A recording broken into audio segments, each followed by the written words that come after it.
everybody, Golden Era Bookworm here, and today I want to introduce you to my new museum gym, which I've been working on really since at least a decade, and I call it the Hercules Museum Gym, or almost, because it's underground, the Tomb of Hercules.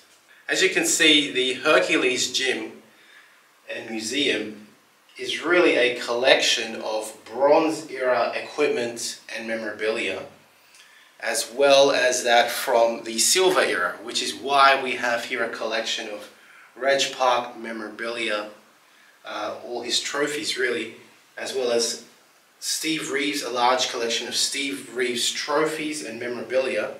And we have here a Silver Era gym that is mainly composed of Reg Park and York equipment. And over here is kind of an early Golden Era gym slash museum, really based on Arnold Schwarzenegger. And we're going to go through all of this collection, and again, the reason why I've called it the Hercules Museum Gym is not just because it has equipment and memorabilia which make it both a gym and a museum, but because of all these major people, Reeves, Reg Park, Arnold Schwarzenegger, and even Eugene Sandow, all played at one point in their careers the role of Hercules.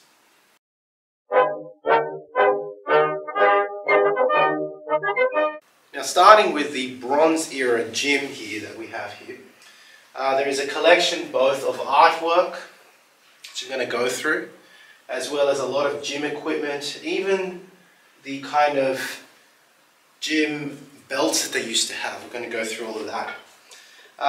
As many of you know, I've been collecting Eugene Sandow's dumbbells, chest expanders, and all this other equipment that he produced, that he manufactured in the early 1900s, but I haven't actually chosen to exhibit that yet because it's rather a large collection. I want to do it properly, I want to go through it properly, and you'll see that later on in the channel on a separate video. What we can see here in the Bronze Era gym is a very large collection of globe barbells. Globe barbells were fixed barbells used by strongmen in the past, and we see in particular this golden barbell here that has a line running in the middle. What we also have here is this larger maroon and grey globe barbell. Notice the difference between these just pure spherical barbells and these globe barbells with that disc running in the middle and the notch here in the middle, right? These are actually belonging to a strongman in Germany. When I bought them, the lady who was now like in her 60s, her grandfather used to own these. He was a strongman, and she was telling me that this notch in the middle specifically was for when he did exhibitions with one arm odd lifting. So he would do one arm snatches, and that would allow him to center his hand correctly. So these are some really interesting pieces because even just by studying the way they looked, we can see how they were used, right?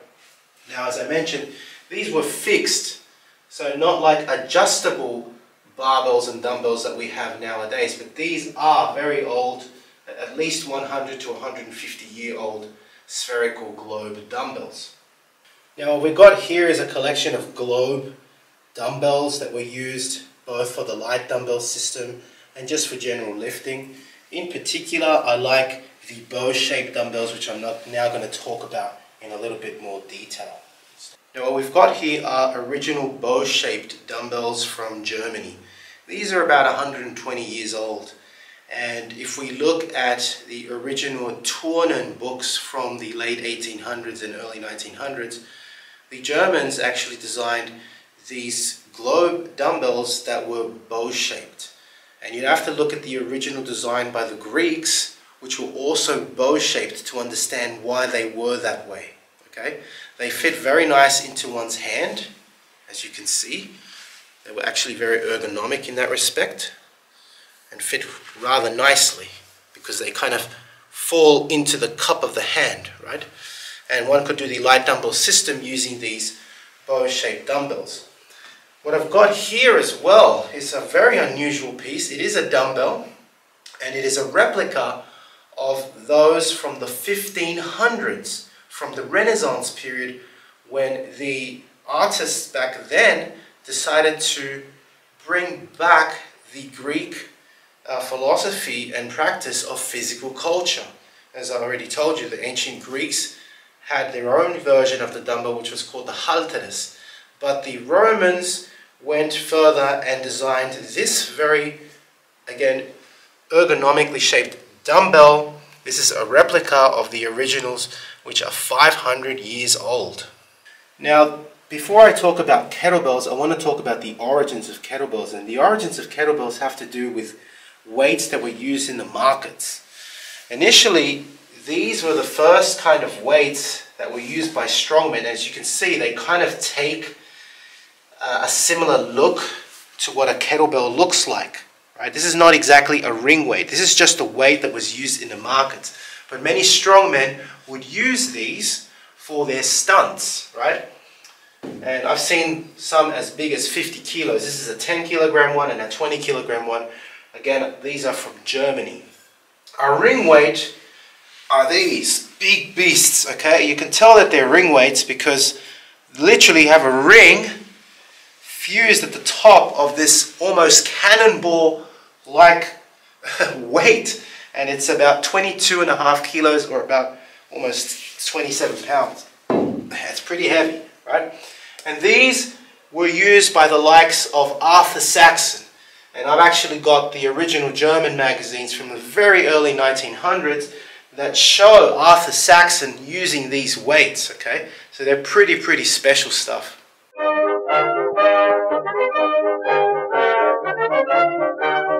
So guys, I'm going to show you this particular Globe kettlebell from 1937.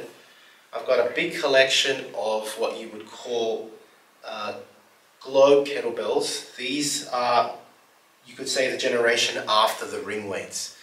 The ring weights were the predecessors to these, and then this design was optimized. So as you can see, the ring weights, it was hard to put my hand in it, but now these kettlebells really allow one to grip the weight better and perform exercises. Right? This is pre-World War II, 1937, rather rare. And back in the Bronze era, you would have, well, of course this is now kind of Silver era, but in the Bronze era you had a whole collection of these kettlebells that came out, again fixed, starting from 7.5 kilos, 10, 12.5, 15 and 20. And this particular kettlebell is 10 kilos pre-World War II. So guys, here we have another different design of the kettlebell. We can see that the handle is still large enough to fit my hand, but they are tapering inwards, right? This is a fixed handle, this is a mobile handle. These were actually used for both performing resistance exercises as well as shot putting. Rather interesting, and throwing of weights, right? These are approximately also 120, 150 years old, and just another variation of the kind of kettlebells that were back in the Bronze era.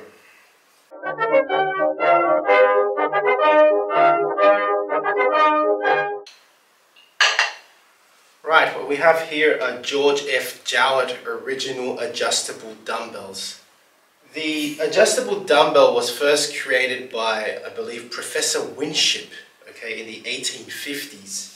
Soon after, Europe actually started making its own adjustable dumbbells. But the adjustable dumbbell that came after Professor Winship and then really became very popular was from George F. Jowett. And here they are. They are rather beautiful in that the design allowed for ergonomics again. Your fingers actually fit very nicely here, like so. 5 kilos each, or about 10 pounds, and that's basically it, right? A really nice design by George F. Jowett.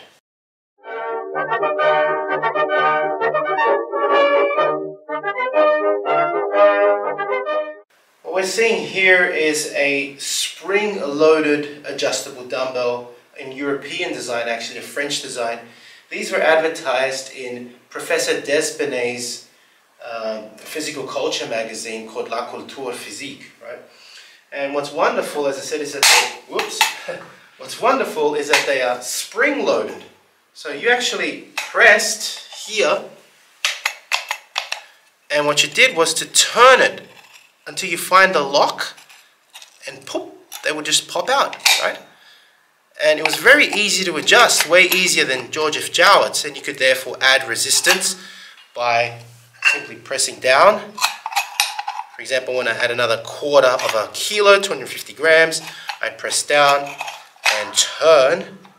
Oops, we just turn that, and it would lock in place, right? A really ingenious development by the French to create these adjustable dumbbells. All right, here we have what I consider the first true proper adjustable dumbbell, that is a disc adjustable dumbbell. In the States, the closest thing was the George F. Jowett one, but the Germans always one step ahead. This came from the Saxon region. It's from the early 1900s, and this thing weighs about 18 kilograms, and it's got all kinds of sized discs, more similar to the adjustable dumbbells of today, and they're even labeled here with what is it, 1/2 kilo plates, 1 kilogram plates, and I believe 2.5 kilogram plates. So this was pretty heavy duty, like the Germans like to do their things, and what I consider one of the oldest adjustable dumbbells that I've ever really seen, at least one of the best ones that I own, and one of the oldest that I own.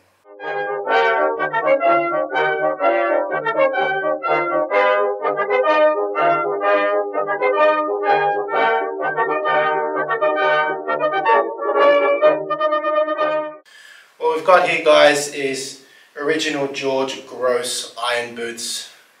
If memory serves me correct, one of the first commercially available iron boots available for physical culturists back in the day. These are from the very early 1910s to 1920s. These are before even Bob Hoffman and Joe Weider started coming out with their own versions of the iron boots. These are from the UK. One was actually made into a doorstop. I bought it from an antique site. The other still remained the same. And yeah, the design is similar to what you would expect from York shoes in that, and Weider shoes in that, a rod would go through here and allow you then to put some discs. You'd lock them in, and it would become an adjustable iron boot. Here in these slots, you would tie using some kind of a strap. These would then be tied onto your actual foot, right? That they wouldn't slip off. And that's essentially the design that was used for the next 100 years.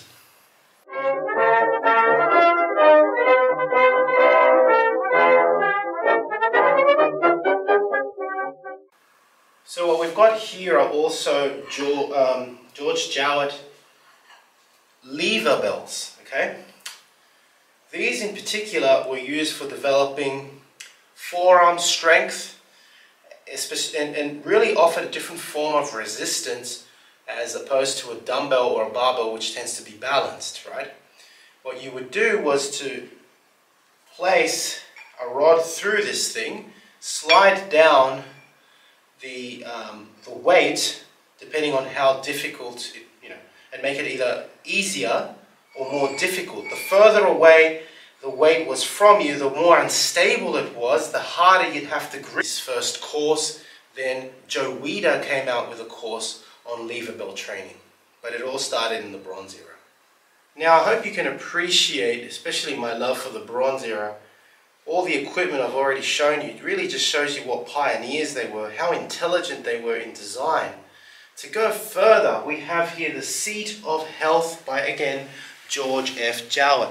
The Seat of Health was essentially the world's first commercial rowing machine and home gym, allowing you to train your legs, arms, thighs and abdominals in the comfort of your own home. And as shown, had a whole series of exercises that could be performed at home. This was kind of like your pocket guide to training at home.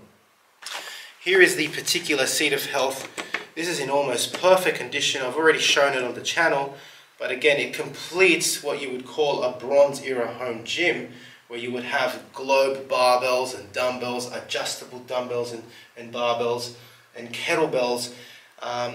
This kind of machine, Sandow's developer as well, and chest expander are the kinds of equipment that you would find in the Bronze Era gym, commercial gym or home gym, if these people had enough money and interest in training in physical culture. As I mentioned, in the Bronze Era, I mean, these guys are true pioneers, and here we have original strongman weight belts, leather weight belts used by the strongmen of the past. These two I was lucky to find, again from Germany, and as we all know, the Germans, the Prussians, were proud in their strongman acts like Arthur Saxon, like Eugene Sandow. And these are original leather belts that, as you can see, had a wonderful pattern. Some had patterns and medals and things like that, and worked very much like weight belts nowadays, in that they contained the buckle that allowed you to then adjust according to the size of your waist, how much beer, bacon and eggs you had eaten. So there you go, original weight belts from the Bronze Era.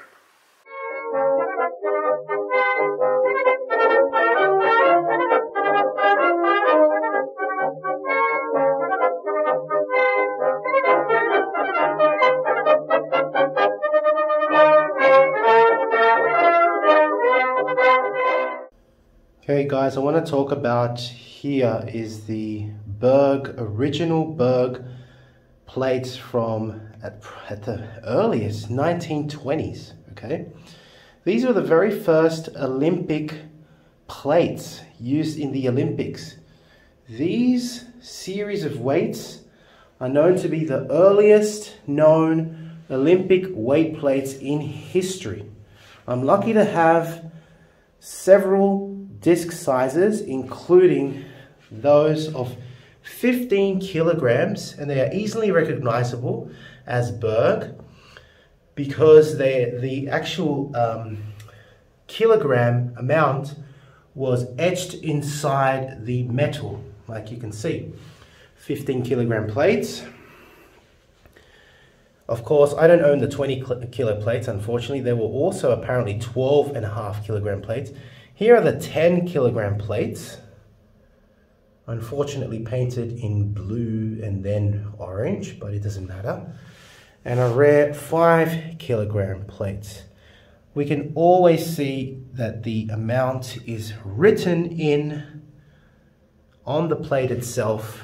And I'll repeat, these are, as far as I know, the oldest Olympic weight plates known in the history of the iron game from Berg. And of course, again, I repeat, in the Bronze Era, these guys were truly pioneers. These are from the Bronze Era. The first Olympic weight plates in history were produced by Berg in the 1920s in the Bronze Era.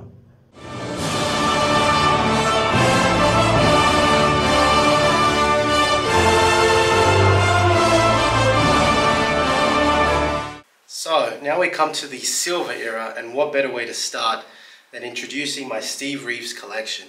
You may have seen part of this collection already on my channel, but I just want to talk about it in general now. I've been able to assemble some very historic pieces here, namely the Mr. Pacific Coast trophies that Steve Reeves would win prior to the Mr. America competition, after which he would win the Mr. World and Mr. Universe in 1948 and 1950 respectively. The first trophy he would win was the 1946 Mr. Pacific Coast Trophy.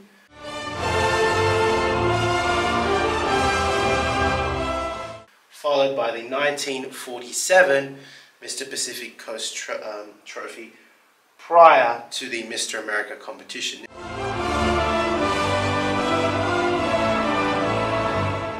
Now the Mr. America trophy is on its way. I will show it in a separate video. Okay, what we have here is although I don't have the actual 1948 Mr. World trophy, I have the medallion, the golden medallion that was given to him, as you can see, by the Federation of French Physical Culture for winning the Mr. World competition. What I also have here is the medal that was given to him in the 1950 Mr. Universe competition. Just turn that over. Okay.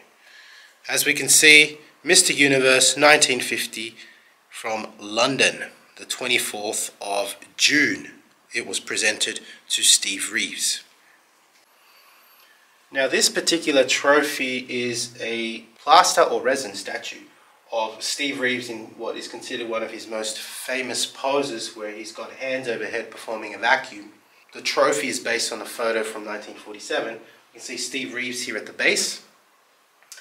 And this particular trophy was supposed to be handed during the 1972 Mr. Universe to the most aesthetic physique of the day. The most aesthetic physique of the day, and the winner itself was Frank Zane. So this actually should be in Frank Zane's trophy cabinet, but it's in mine. So as many of us still appreciate, Steve Reeves is one of the most iconic bodybuilders of all time.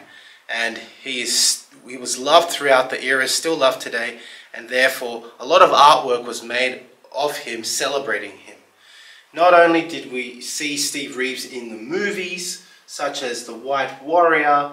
Here is a poster of Steve Reeves. Here we also have another poster of Reeves that was actually signed by him when he starred in the Hercules film. That in particular is one of my favorites because it's actually signed by Steve Reeves.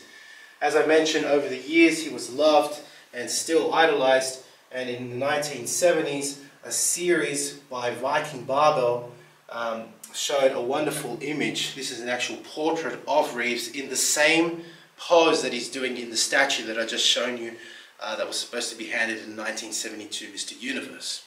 And here's another wonderful piece that I own, an original Strength and Health magazine from 1947, after Steve Reeves won the Mr. America, and he actually signed it with Mr. America, 1947, a wonderful piece.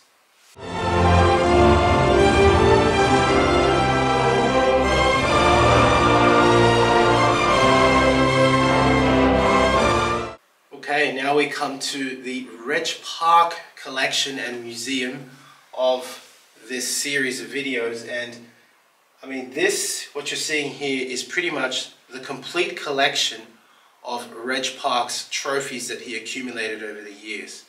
And we're going to go through some very significant pieces here. I just want to state that I am now the curator of this collection.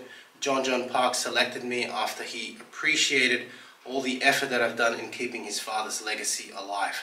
And I do wish to exhibit this collection as well as the Reeves collection worldwide. If you guys are interested, if anyone is doing a competition or exhibition and wants this exhibited, get in touch.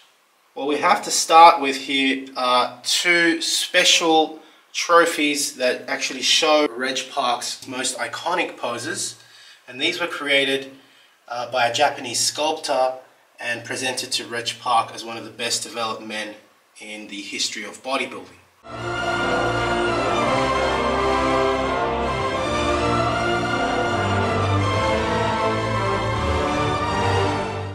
Alright, what we have here next to these two trophies, next to these two sculptures, one of the first trophies that Reg Park would win after participating in his first major competition, which was the Mr. Britain of 1949. This put him on the cover of Health and Strength and several other magazines, UK magazines in particular, and captured the attention of Joe Weider in the United States.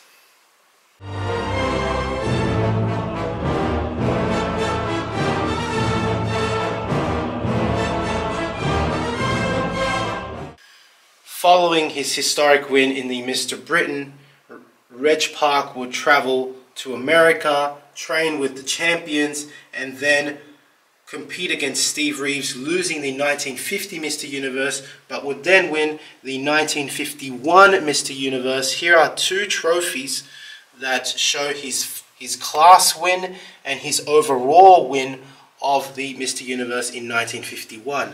Following that, he would participate in the Mr. Universe 2 more times to win every 7 years, 1958 and 1965, with his final competition in 1971 against his protege Arnold Schwarzenegger, where he would eventually lose the competition to Arnold, and the rest is history, right? So these are very, very important and iconic and historic trophies in the history of bodybuilding.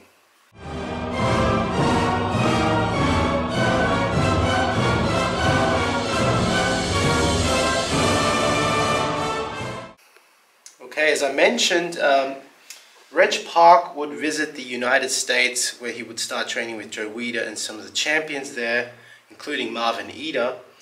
And he would then win, after participating in the London 1950 Mr. Universe, he actually was awarded America's Best Developed Man. Reg Park was never exactly awarded the Mr. America competition, but this was pretty close.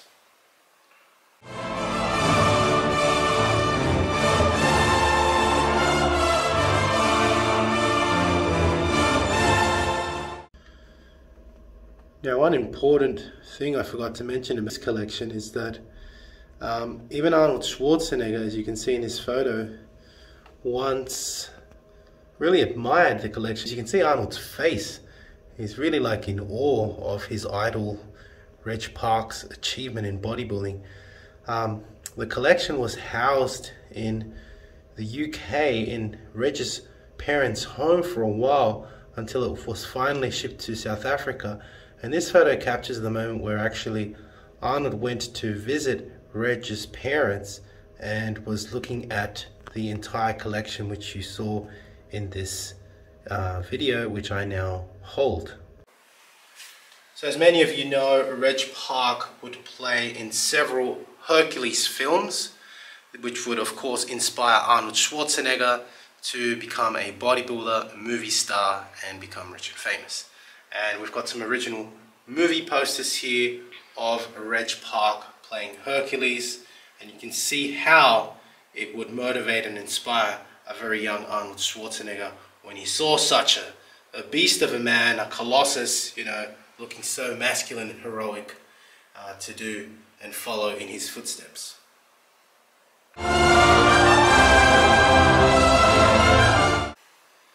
Now, some of you might be wondering, why is Carlos not talking about John Grimek? Why is he not talking about Steve Stanko and the York crew?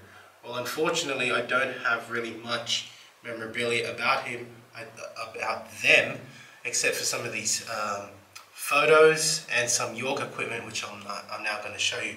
Of course, York had a major influence in silver era bodybuilding in the beginning of the Mr. America competition, which of course would then lead to the Mr. Universe and Mr. Olympia competitions.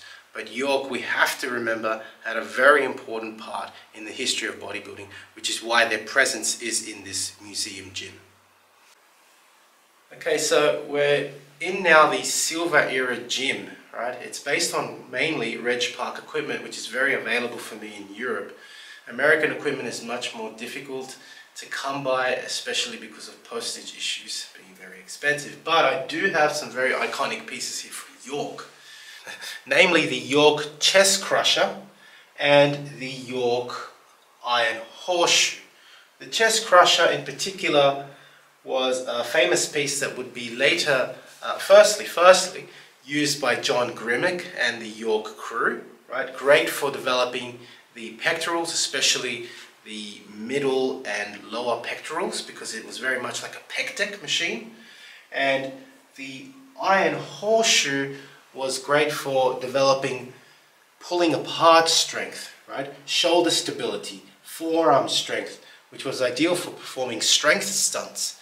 Now, why is this stuff really important? Well, remember that back in the day, the bodybuilders that we talk about from the silver era, John Grimek and such, these guys were not just bodybuilders, they were Olympic weightlifters, and they were strongmen, and they did a lot of performances bending horseshoes and chains and breaking chains and bending iron and all this kind of stuff. And this is the kind of equipment that was used back then, and by the way is still available via Robert Baraban from Austria, who produces the chest crusher and the iron horseshoe. If you haven't checked out his shop, check it out online. Link is given below.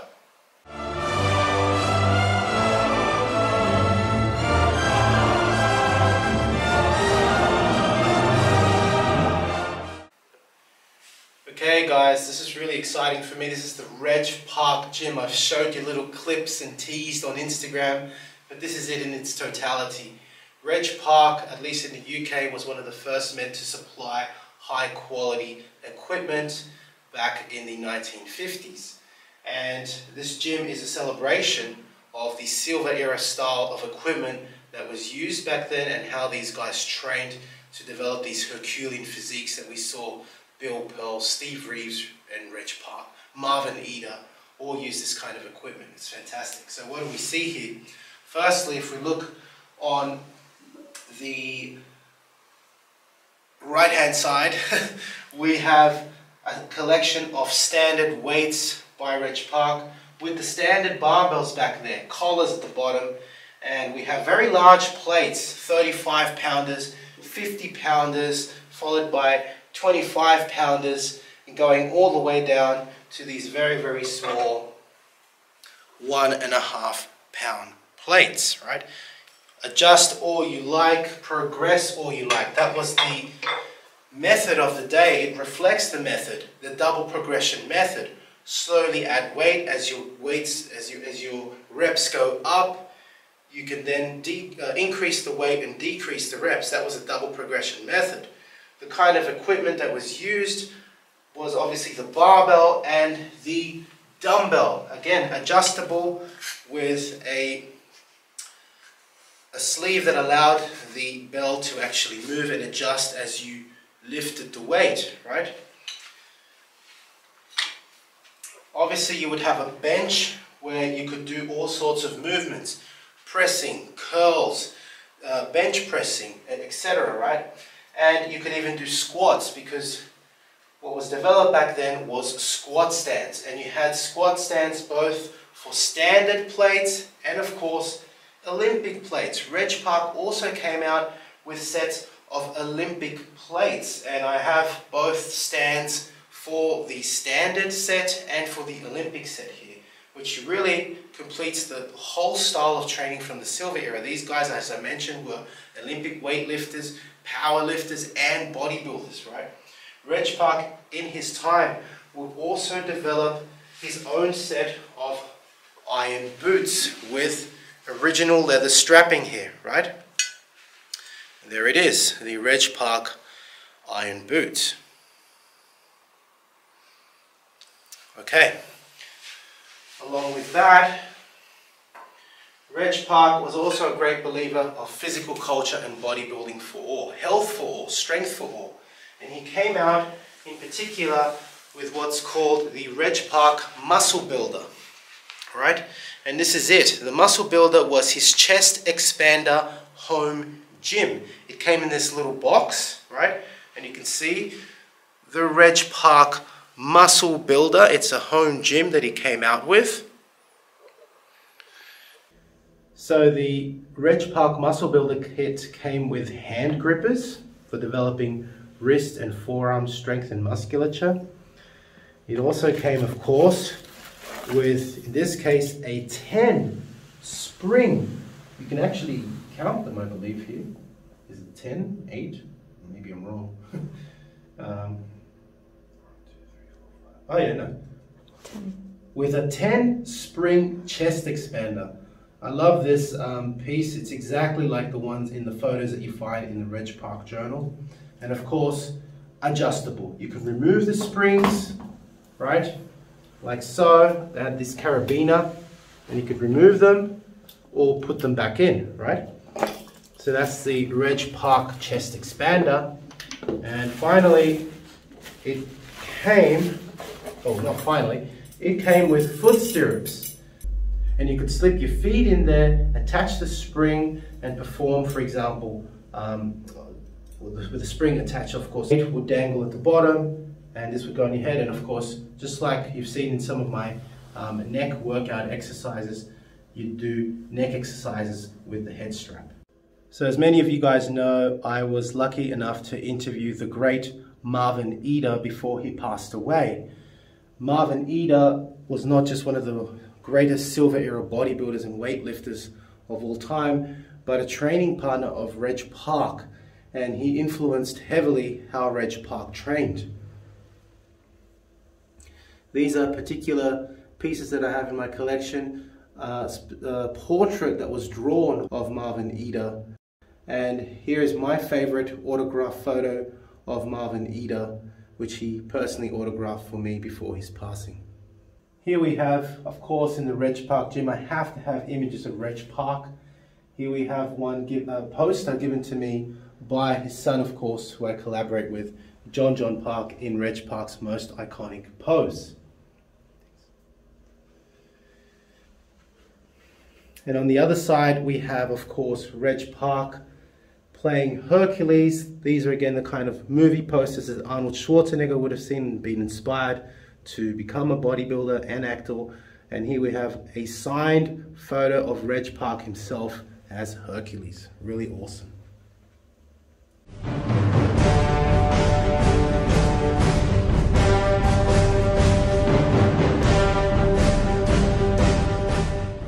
Now, before we talk about Arnold Schwarzenegger, we're going to talk about his gym and museum in a second. I want to talk about some of the influences other than Reg Park that made a big impact on Arnold. It is said that in 1961, he went and saw both the Mr. Universe and the weightlifting finals in Austria. And there he encountered Tommy Kono. Right? And he was like, wow, he's a very impressive physique. Here's an original photo of Tommy Kono. He was also inspired by Leroy Colbert and Bill Pearl, as we can see in a photo later on. I'm going to show you of how Arnold was just drooling over Bill Pearl. And even the likes of Bob Guider. Bob Guider would be posing in a competition which Arnold would later also compete in. He was also an inspiration to Arnold Schwarzenegger. Okay.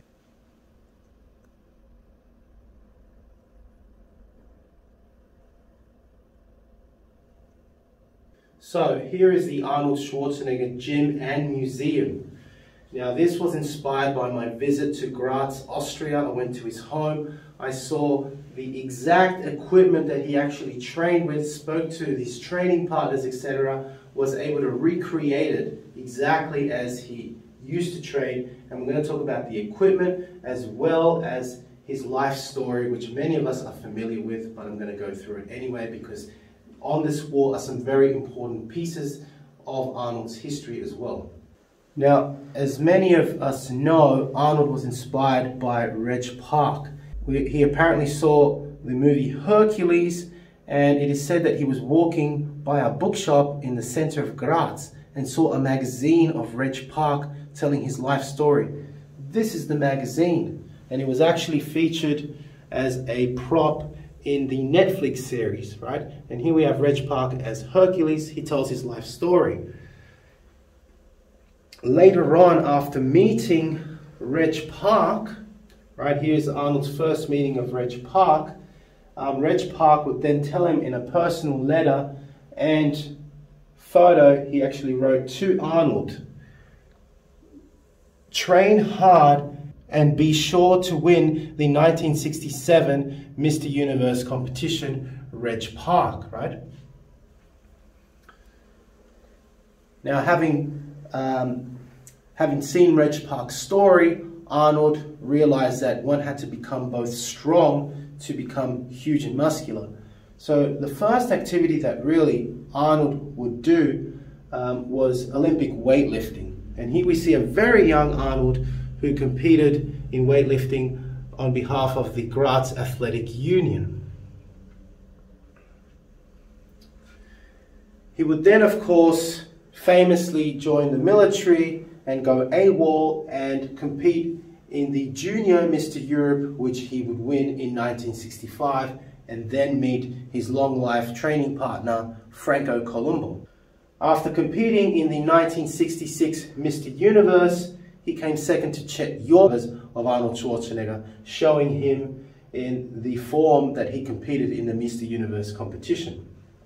Arnold would then, of course, after receiving the letter from Reg Park, train really hard for the 1967 Mr. Universe and, of course, win it. Here is his first win, a photo of his first win, and it is signed by John Citrone, who is next to him. That's his first win of the Mr. Universe competition. We can see that Arnold is much more conditioned, and most importantly is here Arnold's actual signature, the first known signature of Arnold, and he actually signed this after Arnold won the amateur Mr. Universe. At the same night, Bill Pearl would win the Pro Universe, which is also signed here by Bill Pearl. And this is an original Universe program from 1967. Arnold prepared for the 1967 Mr. Universe in Europe, in Munich, and also in the UK. And then would travel to California in 1968, where he would walk into famous gyms like Vince's Gym to get even more conditioning in preparation for the Mr. Olympia against Sergio Oliva. Here are some original photos of Arnold in California, training at Vince's Gym for the very first time, as well as meeting one of his legends, Bill Pearl, who was holding his Mr. Universe trophy, and showing Arnold there, who's, you know, drooling over the whole thing. Right. Okay. Arnold would, of course, then famously grace the cover of Muscle Builder. This is one of the most famous covers of all time, not just of Arnold. And what makes it more funny and incredible is not that just Arnold's photo is superimposed on a California sunset, but no, Joe Weider purposely made his waist look even smaller by cutting a piece of his waist off to create a greater wasp waist illusion. That's a true story. It's quite funny, actually. Besides the point, Arnold would train hard, harder than ever, and conquer bodybuilding as we know it, winning 7 Olympias. This is the 1974 Mr. Olympia, winning against Lou Ferrigno, signed by the Hulk, Lou Ferrigno. And here are some very iconic photos of Arnold, taken by John Ballack, Russ Warner, some of his favorite poses of all time. And of course, Arnold would then hit stardom, Hollywood, prior to that becoming the most popular bodybuilder of all time, producing calendars and merchandise, and of course then joined Hollywood, Conan, Terminator, etc. Here's a signed photo of Arnold as the Terminator. Pretty awesome stuff. We can actually even see how his signature changed over the years, from his very first scribbly one to a more professional signature and autograph. Okay, what we have here is an original Australian poster given to me by Wayne Galash, celebrating the 1972 Southern Hemisphere Contest Mr. Universe, in which Arnold Schwarzenegger, featuring Arnold's posing exhibition.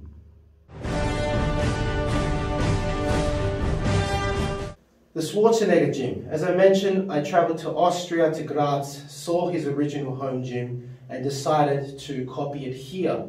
And the reason I wanted to do that is I'm going to be doing series, and that's really what the whole point of this gym is about. It's not just a museum to exhibit, but it's also to show you guys exactly how these guys train, including Arnold. Arnold, living in the Germanic countries that he did, Austria and Germany, actually trained very basic, much like a Silver Era gym, much like Reg Park's gym. Simple squat stands, a bench, using standard plates or Olympic out with Olympic weights. York Barbell would actually copy the design of Berg and then come out with York Olympic plates, and the rest is history. But the first Olympic weight plate was actually designed by Berg. These are from 1950 and 1960, exactly around the time Arnold Schwarzenegger original bumper plates from Berg. these are some of the first bumper plates in history, okay? And these are the ones that he would also use for Olympic weightlifting, right? When the bumper plate came in, it was now more popular.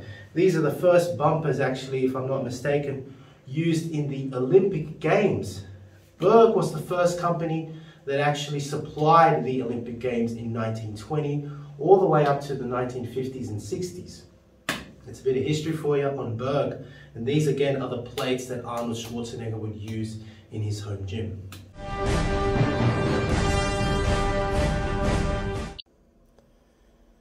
Just looking at some of the equipment that Arnold would train in, as I said, these are a collection of 1950s Berg plates, cast iron Olympic plates.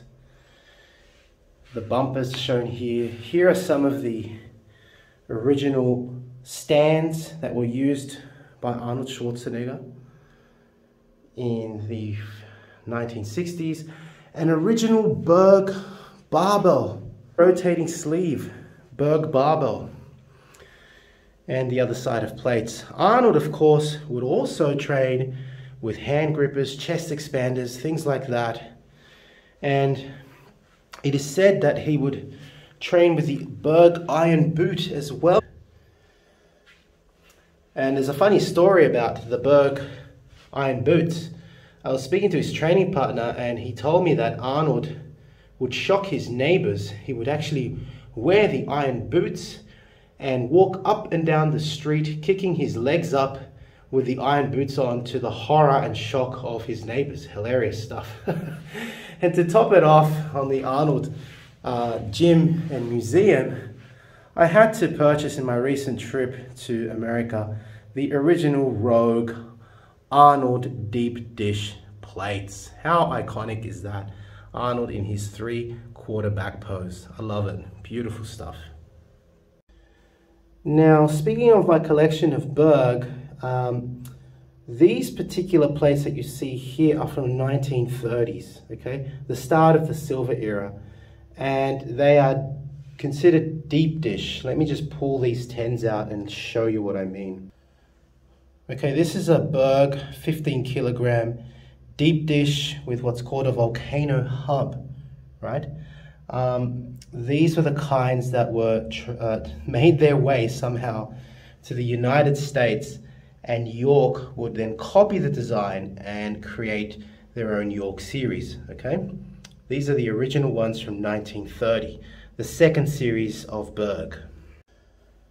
What would then follow from the 1950s, as we've seen in the Arnold Museum, the 1950s, 1960s, what's called narrow hub, is the Berg powerlifting series, which is also called the K and Libra series because it displayed both kilograms and pounds, okay? Here we have some 20s and some 10s, very iconic, and mainly used in the 1970s and 1980s by powerlifters. Did Arnold use these? Likely not. By the 70s, he was already in the United States, so these still are quite nice plates that I have in the Arnold gym, but they were never likely used by Arnold. However, they do appear in the Arnold Schwarzenegger Museum in Graz, Austria, which is why I decided to get them too.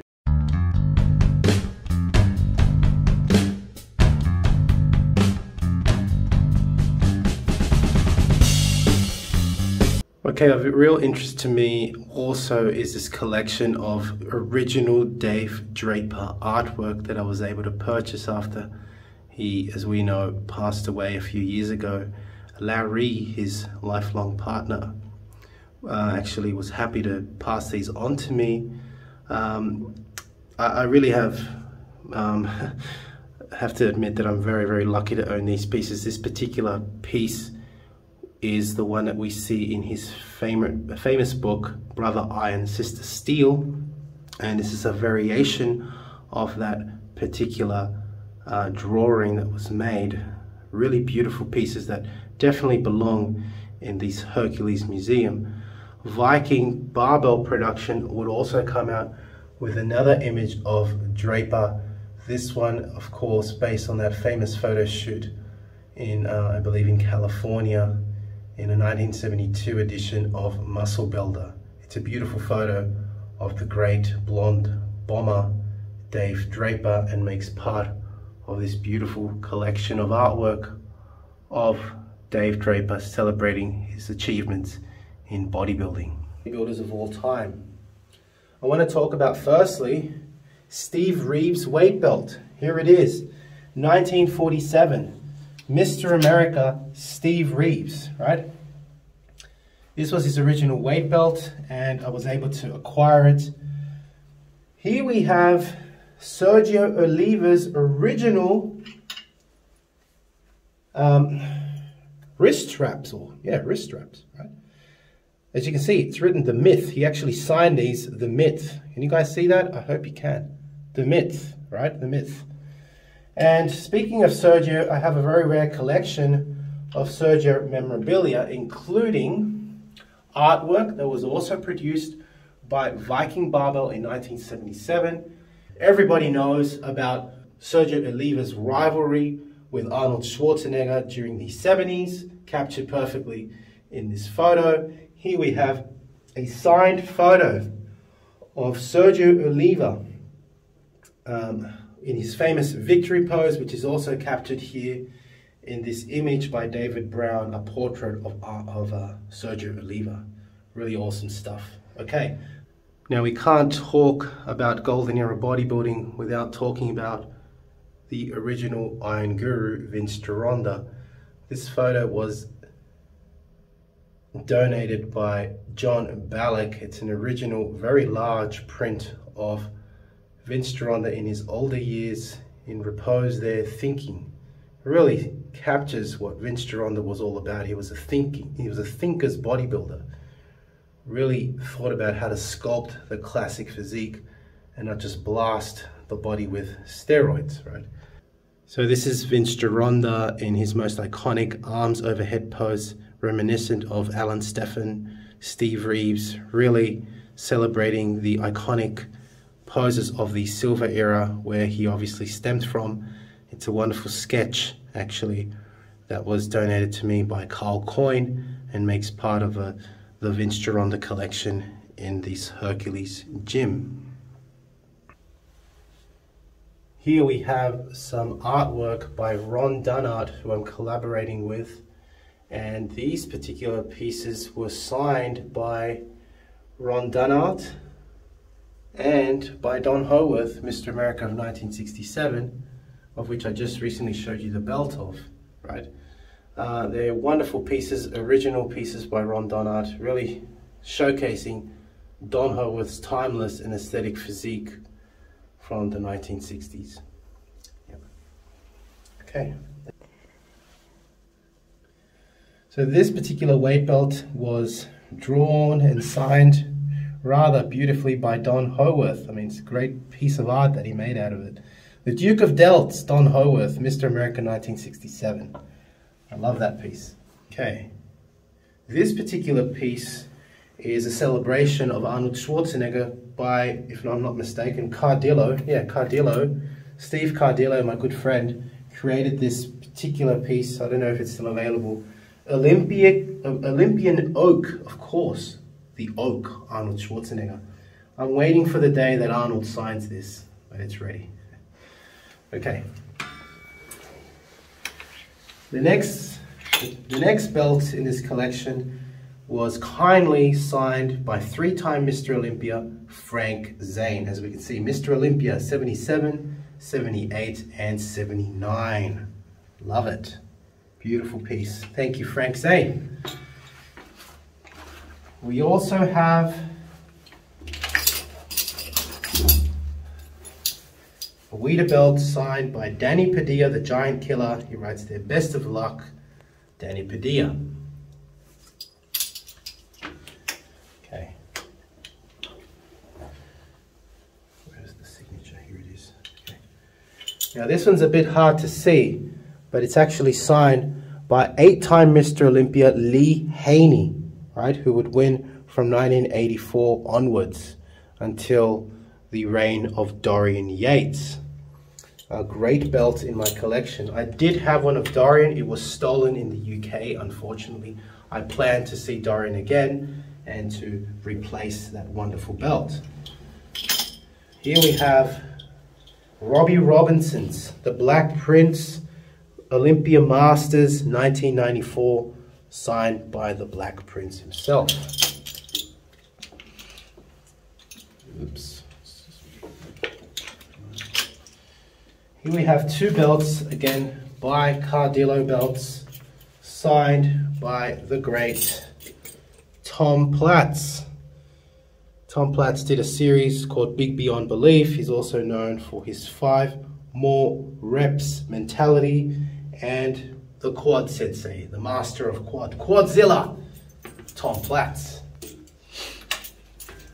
Okay, continuing with this wonderful collection, we have a signature from 2022 when I first went to the Mr. America by none other than Mike O'Hearn. Wonderful, really happy. We got along very, very well, Mike and I plan on collaborating with him hopefully in the future. One person that I really admire and currently collaborate with is none other than the man, C.T. Fletcher. It's still your set. We all know what MF stands for, right? But that's signed by C.T. Fletcher. Really awesome. I recently also went to the Arnold Classic and had several people sign this, more than I can even remember. But I see Kevin Levrone signed that, Sean Ray, we had, oh my lord, Jay Cutler, William Bonac. Oh my god, I can't even remember. There's a lot of signatures here. I know that in this last one we have 8-time Mr. Olympia, Ronnie Coleman, Kai Green, Derek Lunsford, and the list goes on. William Bonac, I think it's in this one. Oh my god, there's just Sergio Oliva Jr. There's a lot of signatures here, and that makes my collection complete on the weightlifting belt collection. You know, I call it the belts of the Titans of bodybuilding right here. It's a wonderful collection of autographed belts that completes my description, my explanation, and my what do I call it? My shit. Your shit. My well, yeah. Just go over here. And yeah, that completes the showcasing of the Hercules Museum gym. I hope you've enjoyed this tour, this very big, long tour now of the gym, where I've showcased the bronze, silver, and golden era equipment that they used to train with, all this memorabilia, trophy collections, etc. I really hope you've enjoyed it. It's been, as I said, over a decade in the making. It's taken me a very long time to get all this right, and I'm very happy with the final result. Why have I done this? Well, again, I'll repeat. It's to really not just showcase how all the equipment and stuff that these guys used to train with, and these wonderful trophies and all this stuff, but and to keep the history alive, or to exhibit all this. Sure, that's part of it, but it's really to come in here and do some recordings to show you how these Bronze Era lifters train, how Reg Park, Marvin Eder, Bill Pearl trained, how Arnold trained originally with the same kind of equipment that they trained. So I really can portray what it was to train in these different eras during these times. And I hope that I can bring those videos to you very, very soon.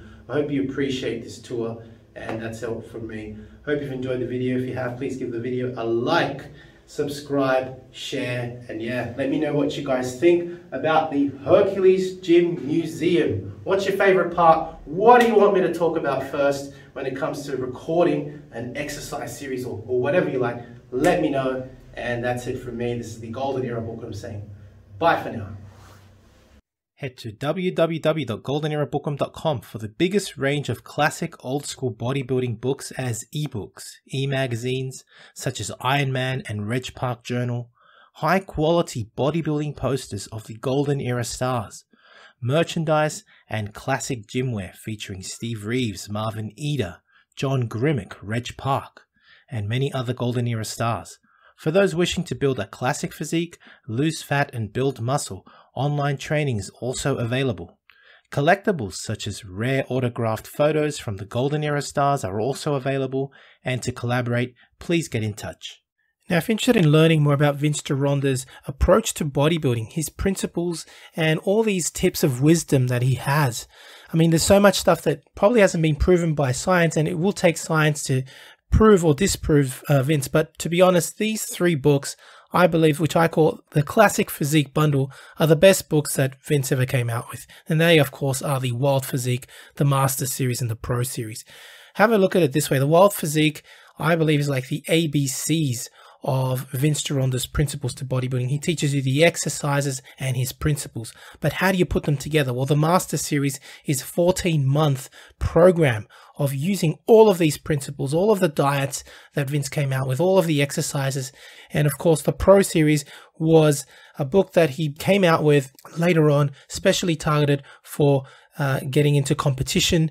It's just these 3 books, as I call it, the Classic Physique Bundle, Vince's best work, and available, of course, at www.goldenerabookworm.com.